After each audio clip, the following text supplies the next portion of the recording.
네, 여수각 출신의 수철현입니다. 우리 농수산식품유통도 사장님께 좀 여쭤보겠습니다. 네.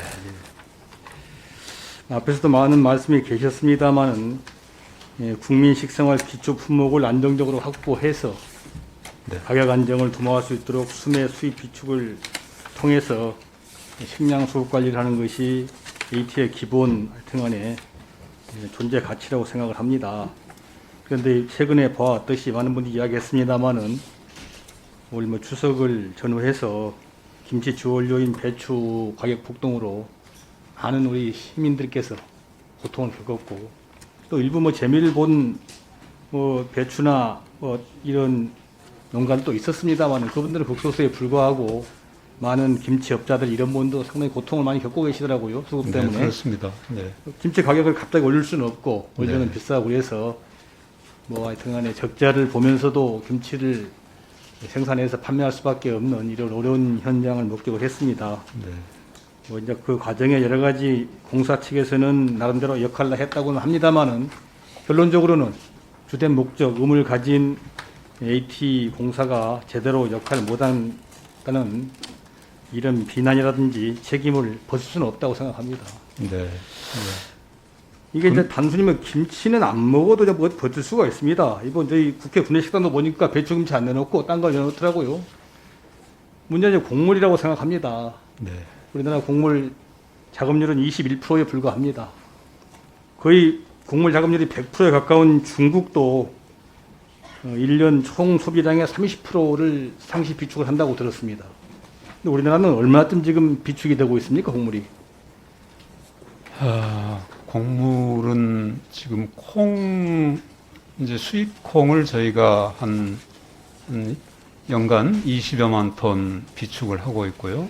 또 수입 쌀과 국내산 쌀 이거를 합쳐서 한 80만 톤 정도, 수입 쌀 40만 9천 톤과 해서 그 정도 하고 있고, 그 외에 콩과 쌀을 제외하면 곡물의 경우에 공공 비축은 거의 미미한 걸로 이렇게 되어 있습니다. 제가 여러 가지 자료를 봤더니 우리나라 하여튼 쌀은 좀 특별합니다만은 그 밖에 수입에 의존하는 밀이나 콩이나 옥수수 이런 비축 물량은 3개월이면 소진된다고 제가 들었습니다. 맞습니까? 네, 그러니까 예. 우선 국내산 자급률이 아주 낮고, 예. 그렇기 때문에 그 국내산도 저희들이 공공에서 비축하고 있는 양은 거의 그 포션이 아주 낮습니다. 아시겠지만 올해 코로나19 사태 이후에 베트남은 쌀 수출을 금지를 했고 또 세계 최대 밀 수출국인 러시아도 곡물 수출을 제한을 했습니다. 만약에 정말 이것이 현실화된다면 이건 어떻게 상상해 볼 수 없는 끔찍한 사태가 발생하는 건데 이와 관련된 특단의 대책을 세우셔야 된다고 생각을 합니다. 네. 그래서 이와 관련된 대책을 좀 여쭤보고 싶습니다. 네. 어떻게 이게 곡물을 안보하고 무기화하는 이런 세계적인 추세, 또 코로나19의 특별한 이게 세계 재난 이후에 네. 이 세상이 변하고 각국의 여러 가지 식량 정책이 변하고 있는데, 네, 식량 안보가 더 중요해지고 기존의 이 있습니다. 정책, 나이반 정책을 가지고 어떻게 국민들의 먹거리 또 곡물 이런 것들을 해결할 수 하려고 하시는지 걱정이 돼서 제가 물어보는 거예요. 네. 그거에 대해서 좀 체계적인 답변을 좀 부탁을 드립니다. 네, 우리나라의 이제 주요 곡물이라고 하면 쌀과 밀과 콩이라고 할 수 있습니다. 물론 사료로는 옥수수가 많이 수입되고 있지만, 그래서 저희들이 이제 이 코로나 이후에 여러 가지 물류 긴장도 있고 또 수출 금지를 하는 나라들도 생기고 이러면서부터 농식품부를 중심으로 해서 이 식량 비상 식량 관리를 위한 비상 TF를 지금 운영하고 있습니다. 거기서 이제 여러 가지 국내 소비와 국내 생산 그리고 수입 조달 이런 것들을 관측하고 있는데요. 기본적으로는 국내 자급률, 국내 생산 기반을 지금보다는 좀 중장기적으로 높여가는 계획을 세워야 되고요.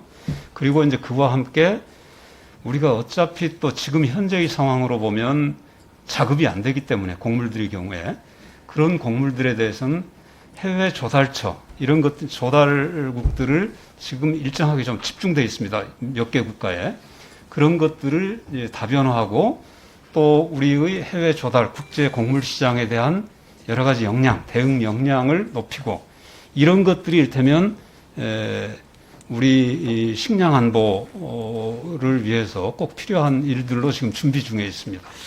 네, 뭐 사장님 말씀도 뭐 여러 가지로 타당하신데 하여튼간에 계획만 세우지 마시고 실천이 중요하다고 생각합니다. 뭐 국내 곡물 자급률을 높이기 위해서 젊은이들이 기농 개촌할 수 있도록 농촌 기반 시설을 더 생활환경을 개선하고 농산물 가격과 농가 소득을 높여서 영농 의혹도 고취하고 농업 직불금 예외 없이 많이 지급해야 되고 또 유유 농경지 없애야 됩니다. 가구들이 많이 경작할 수 있게 하고 아리통한 기술 개발 필요하고 또 식습관 개선으로 음식물 쓰레기도 줄이고 다양한 정책이 필요한데 당장은 우리나라 지금 뭐 현재로서 절대적으로 수입에 의존할 수밖에 없는 몇 가지 곡물들에 대해서는 대폭적인 비축량을 늘려야 한다고 생각합니다.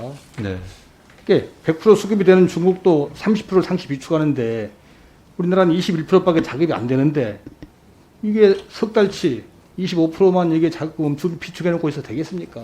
네. 하루빨리 과거와- 국가 정책이 바뀌어서 네, 이전과는 다른 그 비축 정책이 필요하다고 생각을 합니다. 네.